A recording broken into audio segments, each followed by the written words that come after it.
Obina moves through the house, a whirlwind of chaos, trying to manage the morning rush.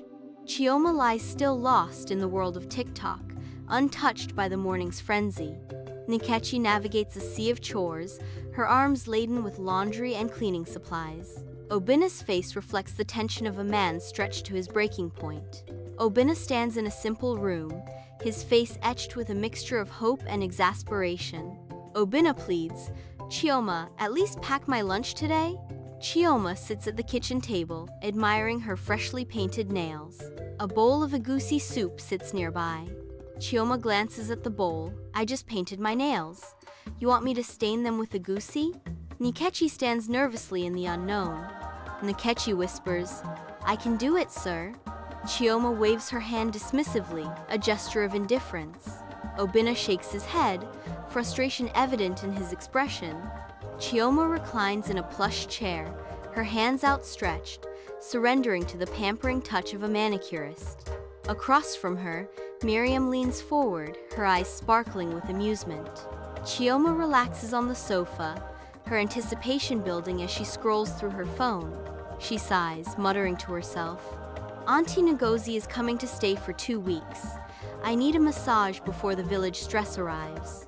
Miriam paces back and forth, her voice sharp as she speaks into the phone. 2 weeks?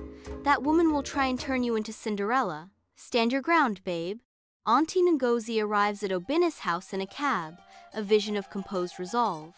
With measured steps, Aunty Ngozi emerges from the cab, her cane tapping a steady rhythm. Chioma walks towards the cab, a forced smile masking her unease. Aunty Ngozi looks around the palace, curiosity and disbelief mingling in her eyes. "So this is the palace of Her Lazy Majesty?" she asks, her voice echoing in the grand hall. Aunty Ngozi watches silently as Nkechi prepares dinner, the humid air thick with unspoken words. Nkechi continues her work, oblivious to Aunty Ngozi's gaze. A sudden outburst shatters the silence. "I need juice now." Aunty Ngozi observes someone working, her expression contemplative. Aunty Ngozi mutters under her breath, "This girl works harder than her madam." In the dim light, plates of food remain untouched, heavy with unspoken tension. Chioma breaks the silence, her voice sharp. "This food is awful." She looks upset, her expression reflecting deep perturbation. "Why is there too much pepper?" Chioma asks, her voice laced with frustration. Obina struggles to contain his laughter, his face flushed with suppressed amusement. Chioma's surprise melts into disbelief, stunned by the unexpected reaction. Aunty Ngozi leads the morning prayer with fervent chanting and clapping. Chioma tries to shield herself from the noise, burying her face in a pillow. In the kitchen, Ngozi immerses herself in preparing bitter leaf soup, filling the air with rich aromas. She ladles the soup into bowls, eagerly anticipating the neighbors' arrival. Ngozi enthusiastically calls out to the neighbors, inviting them to taste her traditional dish. Chioma stands silently nearby, a subtle blush rising on her cheeks, her expression reflecting her discomfort. Sunlight floods the bustling kitchen as Aunty Ngozi gestures, her warm smile filling the room. Aunty Ngozi announces, "Next week, Chioma will cook for everyone." Chioma stands alone, lost in confusion. "Eh?" she whispers, her voice echoing in the emptiness. Chioma sits in her room, the laptop screen casting an eerie glow across her face. "I can't believe what just happened," Chioma exclaims, her voice laced with disbelief. Miriam's voice responds, "What is it now?" Chioma stands, her brow furrowed in frustration. Her voice trembles with anger as she says, "I can't survive this woman. She's acting like she owns the house." The air crackles with tension as Miriam unleashes her fury. "Tell Obina to send her back to the village. This is abuse." The morning sun floods the kitchen as Chioma confronts Aunty Ngozi, her face tight with suspicion. Chioma's accusation hangs heavy in the air. "You did this on purpose, didn't you?" Aunty Ngozi feigns innocence, her voice laced with surprise. "What are you talking about, Chioma?" A palpable tension fills the unknown space. Chioma's voice shatters the silence with a fierce accusation. "You came here to destroy my marriage." Aunty Ngozi stands firm, resolute. No, I came to rescue it.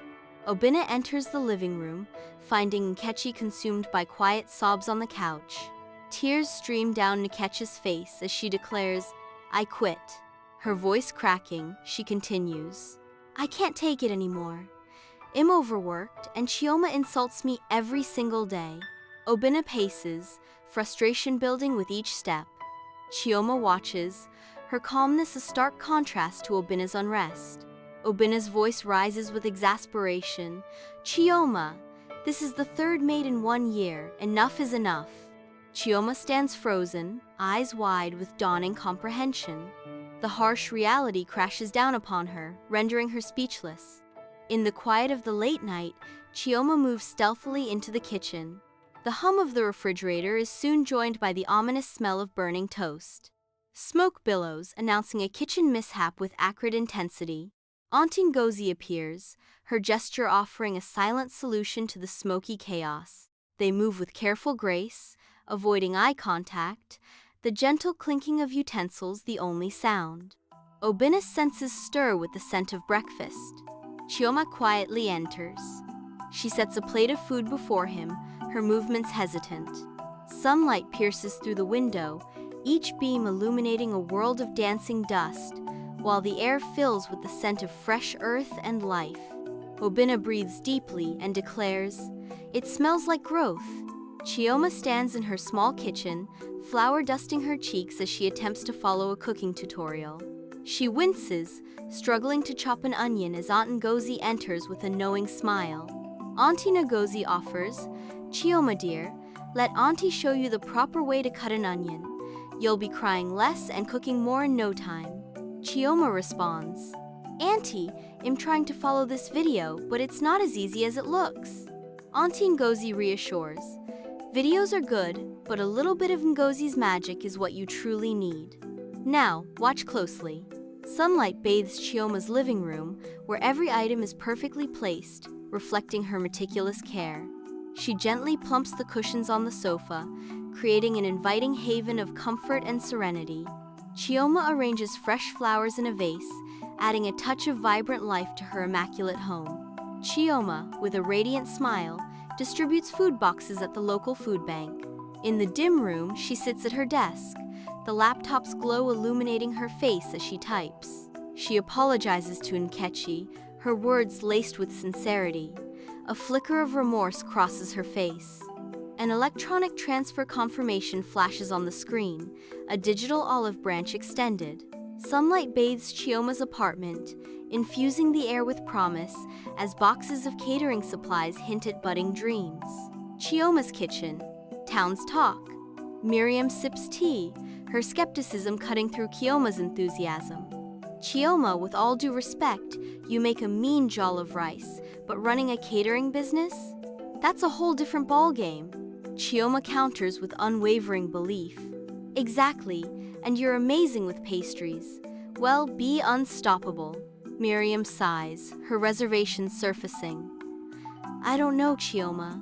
It's a lot of work, a lot of risk. I have a stable job." Aunty Ngozi watches with pride as Chioma shares the secrets of healthy traditional dishes. Chioma, surrounded by neighborhood women, demonstrates the art of cooking with natural grace. The air is thick with the aroma of spices and the sound of shared laughter. The community gathers at Obina's house, a vibrant thank you lunch hosted by Chioma.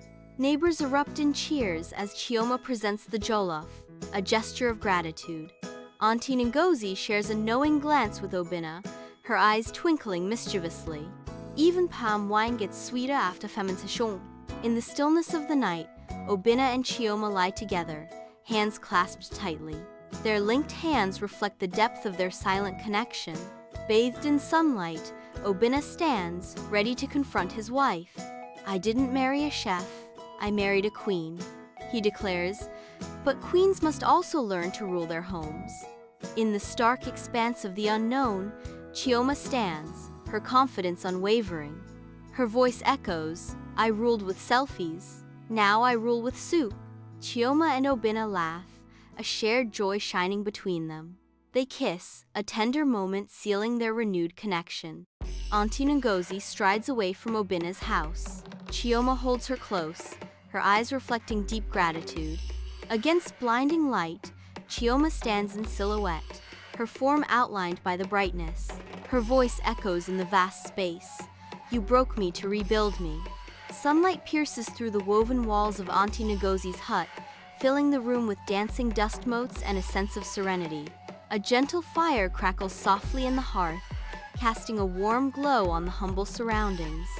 Aunty Ngozi speaks with timeless wisdom. Sometimes a match isn't for burning, it's to light the fire within. Ngozi walks away, disappearing into the distance. Inside her sun-drenched home, Chioma confidently juggles phone calls and household tasks, a portrait of profound transformation. She radiates self-assurance, a woman reborn. Morning light streams into Obina's house as Chioma hums, filling the air with the promise of a fresh start. In the pristine kitchen, the scent of breakfast blends with Chioma's cheerful melody. Obina enters the kitchen, surprise etched across his face. "Good morning. What's all this?" Obina asks, puzzled by the sight before him. Chioma stands, her face radiant with a bright smile. Obina stands, deeply affected by her deeds. "Thank you. I appreciate this more than you know."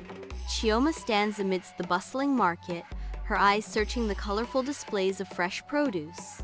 With practiced confidence, Chioma engages the vendors, her voice ringing out as she negotiates for the best prices. Chioma stands amidst the lively market, her attention fixed on the colorful peppers. She argues passionately, "This pepper is too expensive. I know you can give me a better price." Chioma stands overlooking the lively catering event, her presence a beacon of calm authority amidst the cheerful chaos. She directs her staff with graceful precision, ensuring every detail is flawlessly executed. Trays laden with appetizers float through the room, a symphony of flavors dancing among the guests. The delicate clinking of glasses blends with the joyous chatter, creating a harmonious ambiance. Miriam approaches Chioma, a thoughtful expression dances across her face. Miriam's voice fills the air with a hint of surprise. "You know, I never thought you'd be this good at this." Sunlight bathes the kitchen as Chioma's face lights up with a radiant smile. "Me neither. But it turns out I'm actually quite good at ruling a kitchen." Nkechi approaches Obina's residence, a sense of anticipation in her step. Chioma appears, her transformation evident in her confident demeanor and fashionable attire. Nkechi stands, a beacon of improved health, her eyes radiant with gratitude. "Thank you for what you did for me, madam. I'm doing much better now," Nkechi expresses. Chioma stands, her gaze meeting Nkechi's with sincerity. "I'm glad to hear that, Nkechi. I was wrong to treat you the way I did." Chioma embraces Nkechi na tender hug. Obina and Chioma sit together, their attention captured by the television screen. The air buzzes with unspoken affection. Obina, brimming with pride, whispers, "I'm so proud of you, Chioma. You've come so far." Bathed in gentle light, Chioma stands, a portrait of serene gratitude. Chioma's voice is filled with heartfelt appreciation. "I couldn't have done it without Aunty Ngozi." She acknowledges the debt, adding, "She showed me what I was capable of." In a world of their own, they cuddle, radiating contentment. Love blossoms, painting a portrait of pure bliss. Chioma and Obina attend church as the morning light streams through stained glass windows. Chioma sings with fervor, her voice blending with the choir. She bows her head, lost in silent prayer. Sunlight filters through stained glass, illuminating the sacred space where the priest speaks. His voice echoes through the church, capturing the congregation's rapt attention. A woman of noble character, who can find? She is worth far more than rubies. Faces in the congregation reflect reverence and deep thought as the priest speaks. Obina stares at Chioma, his eyes conveying deep love and admiration. Chioma and Obina walk hand in hand, bathed in the shifting sunlight of the park. The dappled light dances around them as they walk, lost in their peaceful embrace. Chioma stands in contemplation, her thoughts stirring. Chioma reflects, "I finally understand what it means to be a wife and a woman. It's not just about looking good, it's about being responsible and caring for others." Obina smiles, the warmth of his affection illuminating his face. Obinna knows, deep in his heart, that their marriage is stronger than ever.